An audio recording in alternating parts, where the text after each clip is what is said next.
Hello friends, मैं हर्षिता गुप्ता। आज के हमारे लेक्चर का टॉपिक है पर्सनल फाइनेंस। ये जो सब्जेक्ट है ये बीबीए एंड बीकॉम ऑनर्स ये दोनों ही मतलब कि कोर्सेज का सब्जेक्ट है। एंड ये सब्जेक्ट आज मैं स्टार्ट कर रही हूँ और इस सब्जेक्ट का जितना भी इंटायर कोर्स है उससे रिलेटेड मैं सारे वीडियोस अपलोड करूँगी। तो जो भी स्टूडेंट्स हमारे बीबीए और बीकॉम ऑनर्स के हैं वो मेरे चैनल को सब्सक्राइब कर सकते हैं, और अगर मेरा वीडियो आपको अच्छा लगता है तो उसको लाइक करिए। सब्सक्राइब करेंगे तो मैं इससे रिलेटेड जितने भी वीडियोस डालूंगी पूरे कोर्स से रिलेटेड उसका नोटिफिकेशन आपको आता रहेगा। चलिए मैं अपने लेक्चर को स्टार्ट करती हूँ। देखिए, आज का जो हमारा जो सब्जेक्ट है, जैसा कि हमने आपको बताया पर्सनल फाइनेंस हम सब्जेक्ट की बात कर रहे हैं। हम पहले टॉपिक डिस्कस कर लेते हैं आपसे कि आज मैं आपको क्या पढ़ाऊंगी।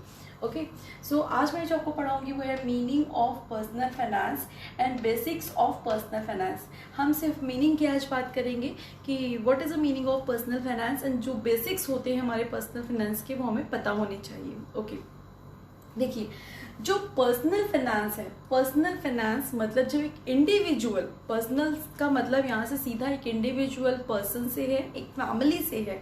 जब कोई इंडिविजुअल पर्सन, कोई भी फैमिली अपनी फाइनेंस को मतलब कि मैनेज करती है। फाइनेंस का मतलब होता है इनकम एंड एक्सपेंडिचर को मैनेज करना। ओके, तो जब कोई भी इंडिविजुअल पर्सन अपनी इनकम और एक्सपेंडिचर्स को मैनेज करता है तो उसको हम सिंपल टर्म्स में कह सकते हैं कि वो हमारा पर्सनल फाइनेंस है। अब हम इसकी डेफिनेशन की बात करें कि हम डीप में और समझते हैं कि पर्सनल फाइनेंस क्या होता है। देखिए, personal finance is a very very important subject, not for the courses.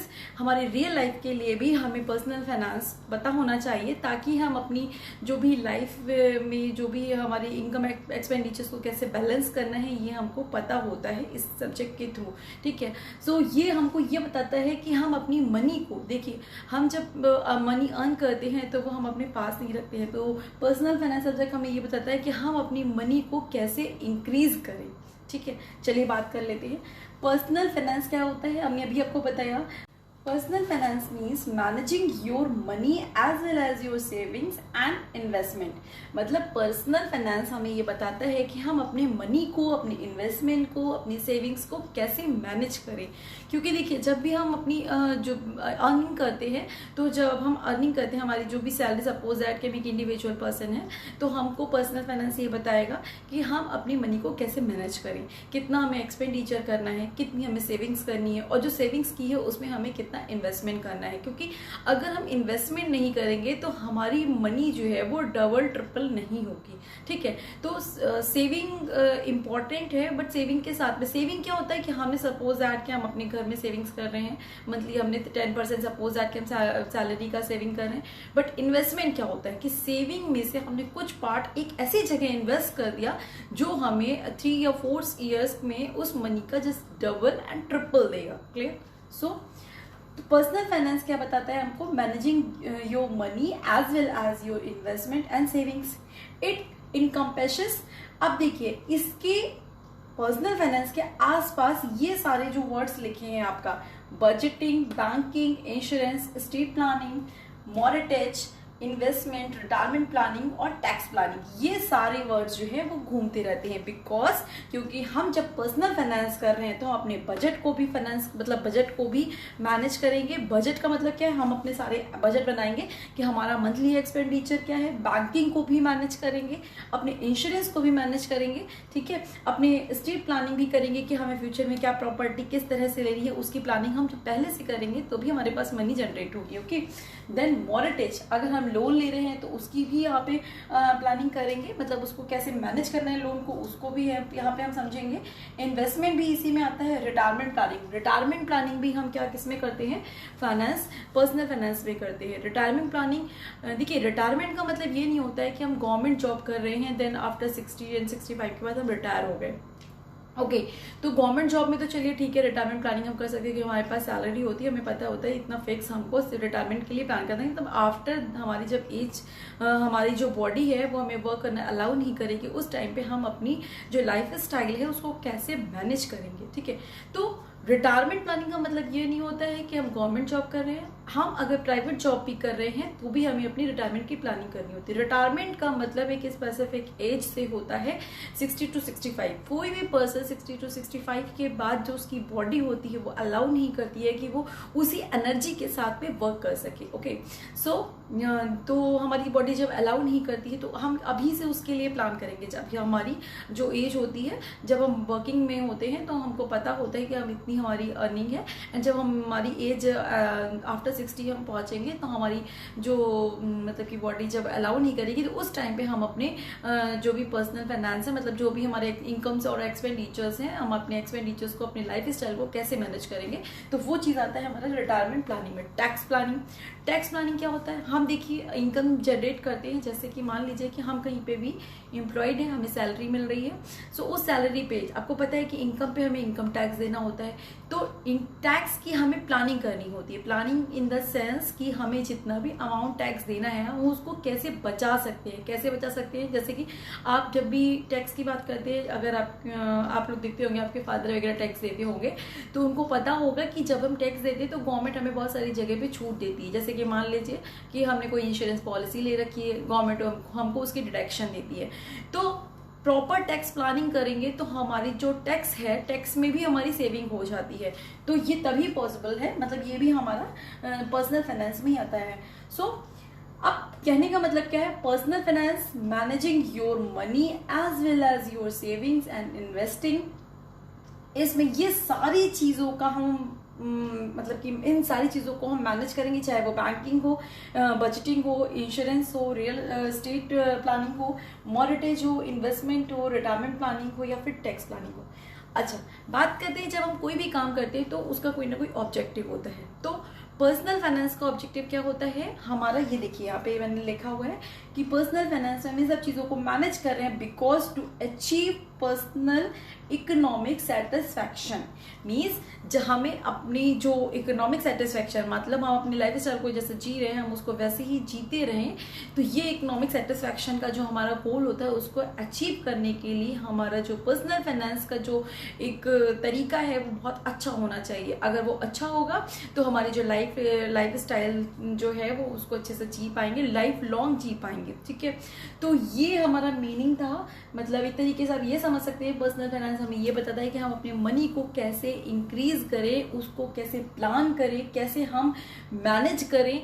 अपनी मनी को मैनेज करना हमें पर्सनल फाइनेंस सिखाता है। तो आई होप आप लोगों को क्लियर हो गया होगा। तो नेक्स्ट टॉपिक हम आपको बताते हैं कि basics of personal finance. Basics of personal finance. So basics of personal finance हमें ये बताता है कि हम सेल्फ इम्प्रूवमेंट कैसे करें। सेल्फ इम्प्रूवमेंट किस में? अपनी मनी में।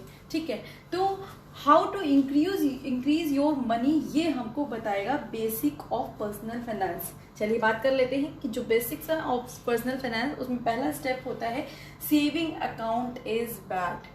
सेविंग अकाउंट इज बैड, मैं क्यों कह रही हूँ ऐसा? आप लोग सोच रहे होंगे सेविंग अकाउंट में तो मैम जब हम पैसा जमा करते हैं, सेव करते हैं, तो हमें उस पर इंटरेस्ट मिलता है। ओके, चलिए बात कर लेते हैं सेविंग अकाउंट हमारा बैड क्यों होता है।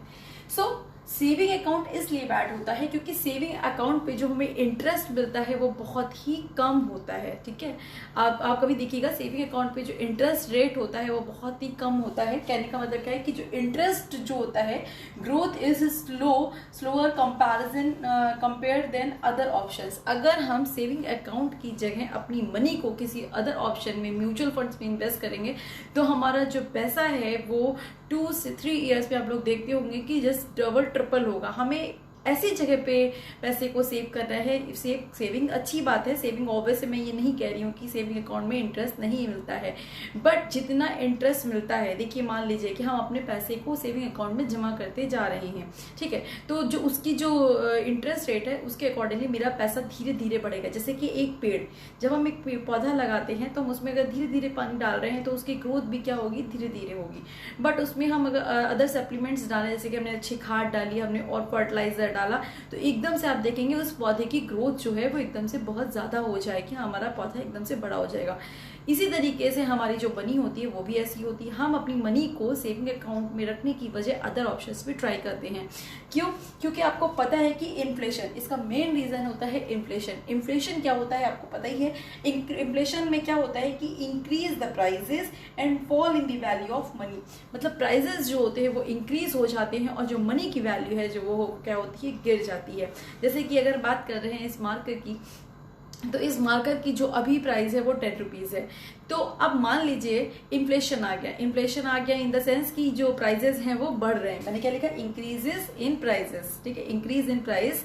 तो इंक्रीज इन प्राइस का मतलब है अब यही जो पेन है वो आफ्टर 2 ईयर्स, 2 साल के बाद यही जो मार्कर है वो मुझे मिलेगा 30 रुपीज़ का। क्लियर? सो कहने का मतलब है जो मनी की जो वैल्यू है वो उस टाइम पे 2 ईयर्स के बाद मनी की वैल्यू क्या हो गई, डाउन हो गई। क्या हम वो 10 रुपीज में वही चीज वैल्यू खरीद पा रहे हैं? नहीं। ओके, सो हमें ये चीज ध्यान रखनी है, हमें अपने पैसे को सेविंग अकाउंट में रखिए। बट सेविंग, अगर मैं ये कहूंगी आपसे कि अगर आपकी इनकम 100% और आप 90% सेव करते हो तो उसमें से 10% आप सेविंग अकाउंट में रखो और 80% आप ऐसी जगह इन्वेस्ट करो जहां से आपकी मनी ज्यादा से ज्यादा इंक्रीज हो। क्योंकि यही हमें पर्सनल फाइनेंस बताता है कि how to increase your money. ठीक है, क्योंकि हम अपने पर्सनल फाइनेंस को मैनेज कर रहे हैं तो ये चीज हमें यही सिखाएगा। क्लियर? देन अब देखिए सेकंड हमारा जो टॉपिक है इनकम सोर्स। इनकम सोर्स का क्या मतलब होता है, यहाँ पे हम ये समझेंगे। इनकम सोर्स की जब हम बात कर रहे हैं तो हमारे 2 इनकम के सोर्सेज होते हैं, active income sources and passive income sources. Active income source क्या होता है? एक्टिव इनकम सोर्स जिसमें हम एक्टिव रहते हैं और हम इनकम जनरेट करते हैं। जैसे कि मान लीजिए कि हम एज अ टीचर, हम टीचर हैं, हम आपको अपनी सर्विसेज दे रहे हैं, हम डेफिनेट पीरियड के लिए आपको अपनी सर्विसेज दे रहे हैं। जैसे सपोज दैट हम 8 o'clock से 1 o'clock तक आपको अपनी सर्विसेज दे रहे हैं, उसकी हमको सैलरी मिल रही है। That is active income source. Clear? And passive income source क्या होता है? पैसिव इनकम सोर्स क्या होता है वो हम आपको बताएंगे। पैसिव इनकम सोर्स जहां पे हम कुछ भी नहीं करते हैं और हमारे इनकम अपने आप जनरेट होती है। इनकम कैसे जनरेट होती है? सपोज दैट कि हमारे पास 1 लाख रुपए, हमने उसको कहीं पे इन्वेस्ट कर दिया। अब इन्वेस्ट कर दिया, उसमें हमें रिटर्न मिल रहा है। तो रिटर्न मिल रहा है, क्या हमने उसमें कुछ किया, कुछ एफर्ट्स किया? नहीं।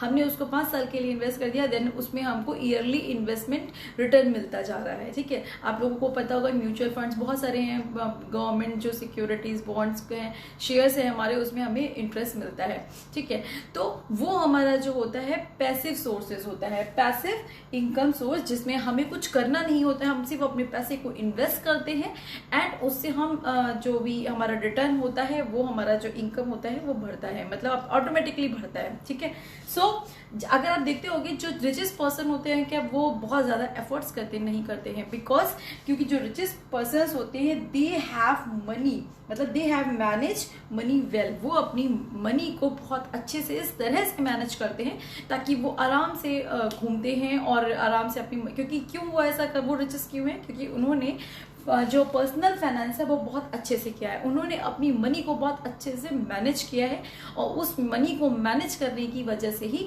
वो जो उनकी लाइफ स्टाइल है वो बहुत अच्छे से, तो उनके जो पैसिव सोर्सेज होते हैं, जो पैसिव इनकम के सोर्सेज होते हैं वो बहुत ही ज्यादा होते हैं, जिसकी वजह से उनकी इनकम जो होती है वो जनरेट होती रहती है। क्लियर?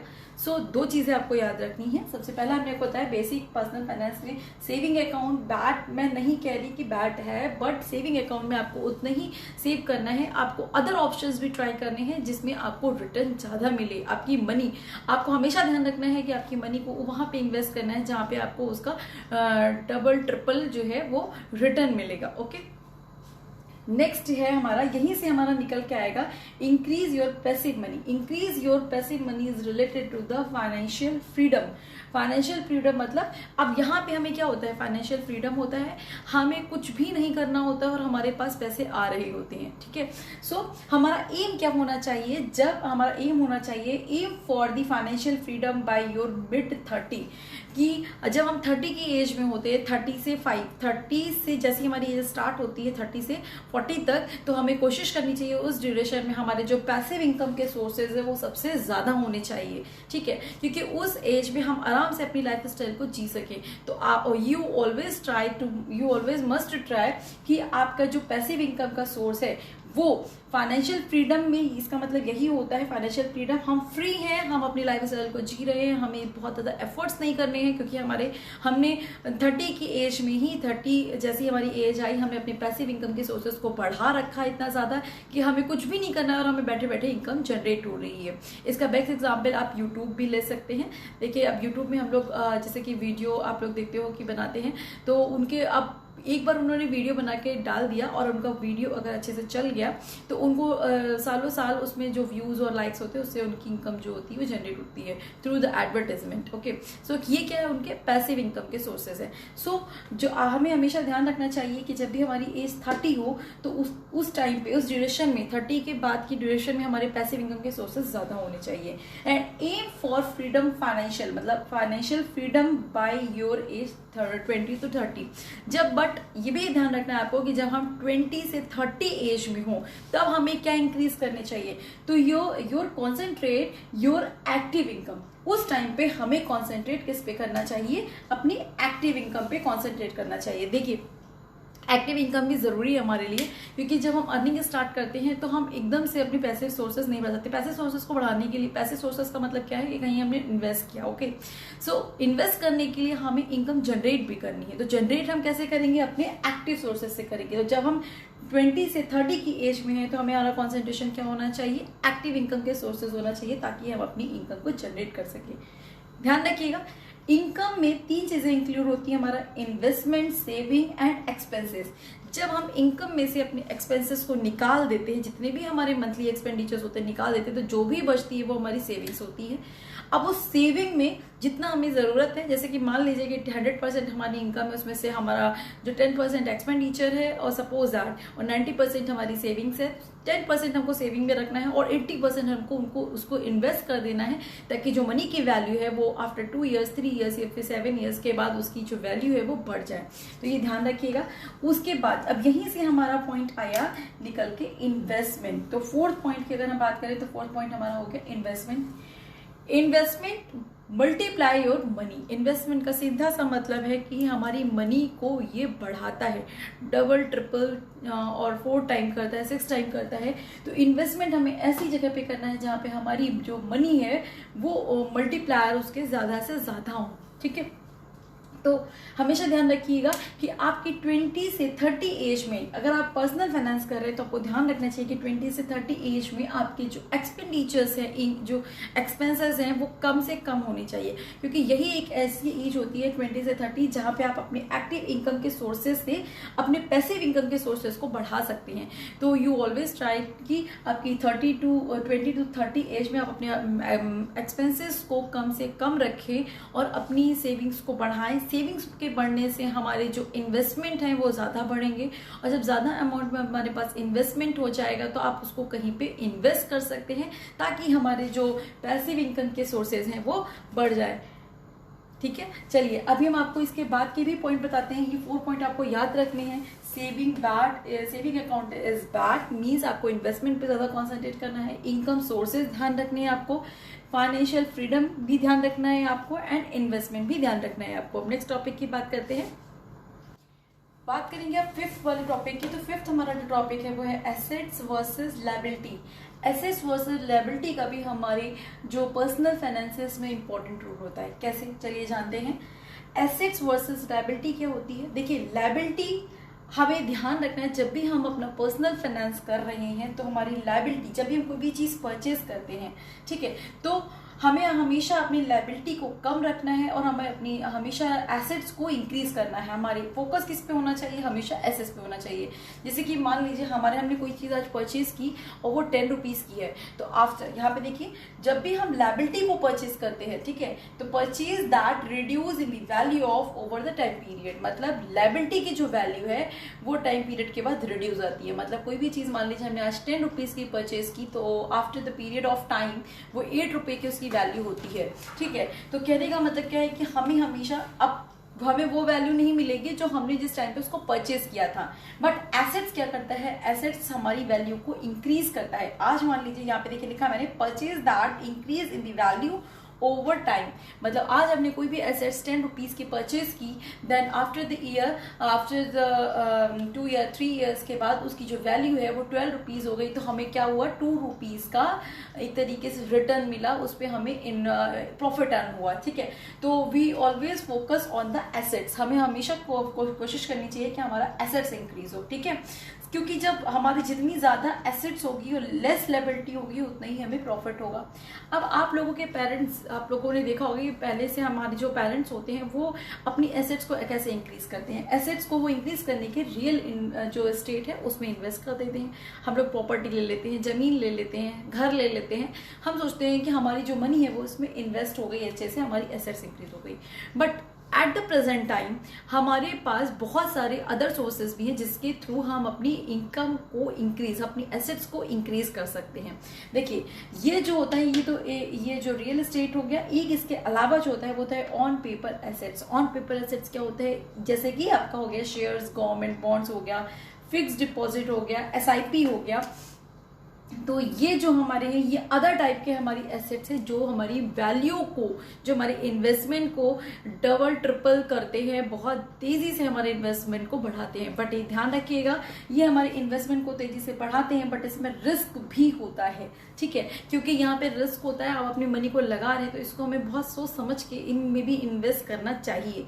तो हमेशा हमें क्या ट्राई करना चाहिए जब हम अपने पर्सनल फाइनेंस को कर रहे हैं, क्योंकि हमें क्या करना है, कैसे पर्सनल फाइनेंस हमें ये बताता है कि how to increase your money, हमें अपने पैसे को कैसे बढ़ाना है। तो हम अपने पैसे को कैसे बढ़ा सकते हैं, decrease the liability and increase the assets. More assets less liability is equals to more profit. तो आज के हमारी वीडियो में इतना ही रहेगा। मैं आपको बता देती हूँ, मैंने आपको ये जो चीज़ें बताई हैं बेसिक्स ऑफ पर्सनल फाइनेंस में, मैंने आपको 5 टॉपिक्स बताए हैं। आपका जो पहला टॉपिक मैंने आपको बताया था वो मैंने इसमें यहाँ पे लिखा हुआ था कि हमें अपने सेविंग अकाउंट्स में जो इन्वेस्टमेंट है वो हमेशा हमारे लिए अच्छा नहीं होता है, हमें अदर भी इन्वेस्टमेंट की जो ऑप्शन है वो ट्राई करने चाहिए। दूसरा मैंने लिखा था आपका जो इनकम के सोर्सेज, 2 इनकम के सोर्सेज मैंने आपको बताया, एक्टिव इनकम के सोर्सेज और पैसिव इनकम के सोर्सेज। तो हमेशा आप ध्यान रखिए आपको क्या इंक्रीज करना है। जब हम 20 से 30 की एज में हो तो हमें अपने एक्टिव इनकम के सोर्सेज को इंक्रीज करना है, 30 से 40 की एज में हमें अपने पैसिव इनकम के सोर्सेज को इंक्रीज करना है ताकि हम अपनी लाइफ स्टाइल को अच्छे से जी सके। तीसरा हमने आपको बताया था कि फाइनेंशियल फ्रीडम होनी चाहिए। फाइनेंशियल फ्रीडम तभी होगी हमें जब हमारे फाइनेंशियल फ्रीडम का इन द सेंस कि हम अपने पैसे को अच्छे से खर्च कर रहे हैं। अच्छे से कैसे खर्च कर पाएंगे, जब हमारे जो पैसिव इनकम के सोर्सेज है वो ज्यादा होंगे। तो हमें ध्यान रखना है कि पैसिव इनकम के सोर्सेज को हमें बढ़ाना है। 4th मैंने टॉपिक आपको बताया था इन्वेस्टमेंट, एंड 5th टॉपिक मैंने आपको बताया है एसेट्स एंड लायबिलिटी। ये हमारे बेसिक्स होते हैं हमारे पर्सनल फाइनेंस के। चलिए आज के वीडियो में इतना ही। नेक्स्ट वीडियो में मैं आपको बताऊंगी कि जो पर्सनल फाइनेंस का जो प्लानिंग होता है उसका प्रोसेस क्या होता है। Thank you class.